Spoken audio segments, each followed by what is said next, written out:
Hi, I'm Uncle Mark. Welcome to the channel. I'm gonna check power steering fluid in a car that I've just bought. We'll show you how it's done and where it should be located and what the actual container does look like. Stay tuned. It's gonna be fairly easy.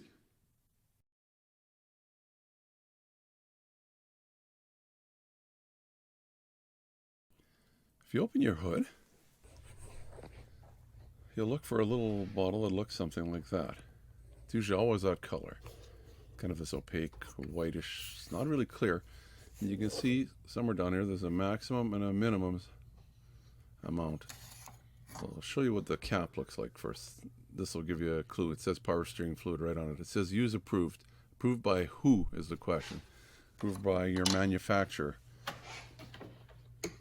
So you look at it and it looks like there's enough fluid in there, but if you take a light, like this looks like it's full, right?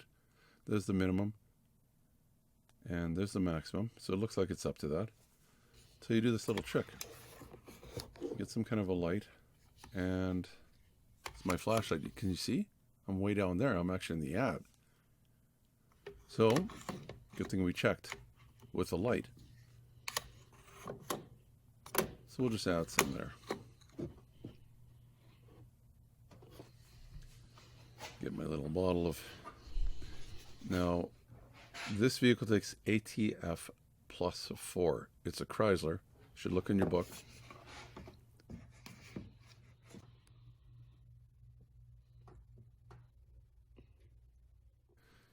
With the light, you can see how much you're pouring in there. And if you're like me, don't be trying to record it because, oh, I can't record with the camera, hold the camera and hold the bottle.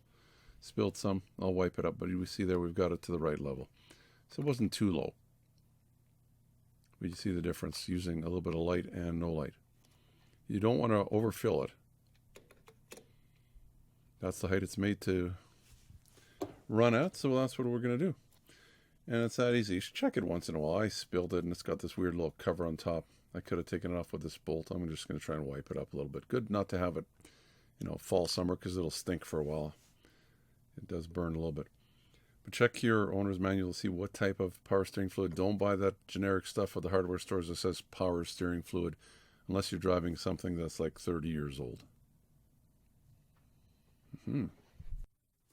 So you can see how easy it is. If you have a front-wheel drive vehicle or all-wheel drive, it should be on the passenger side there, and it should look just like that. Unless, for some reason, you have one of the new vehicles that has electric power steering, nothing to check there. If your power steering's acting up, that's going to be bring it to the dealer.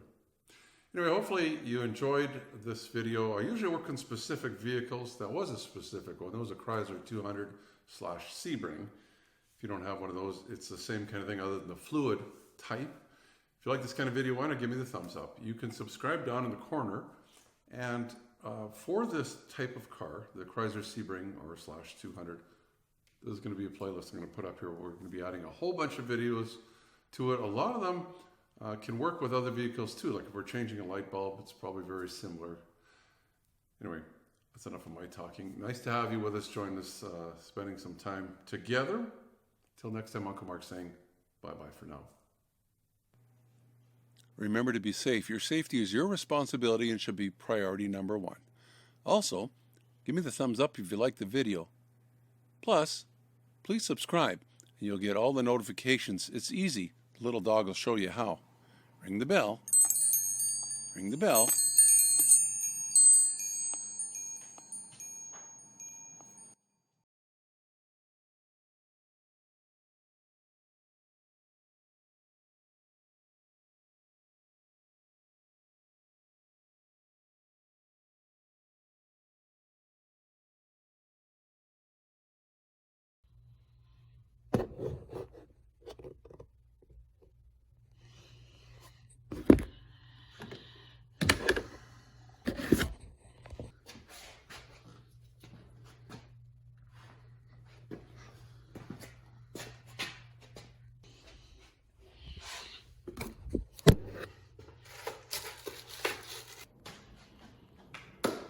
I'm Uncle Mark. Welcome to the channel. This is going to be checking power steering fluid levels on my car.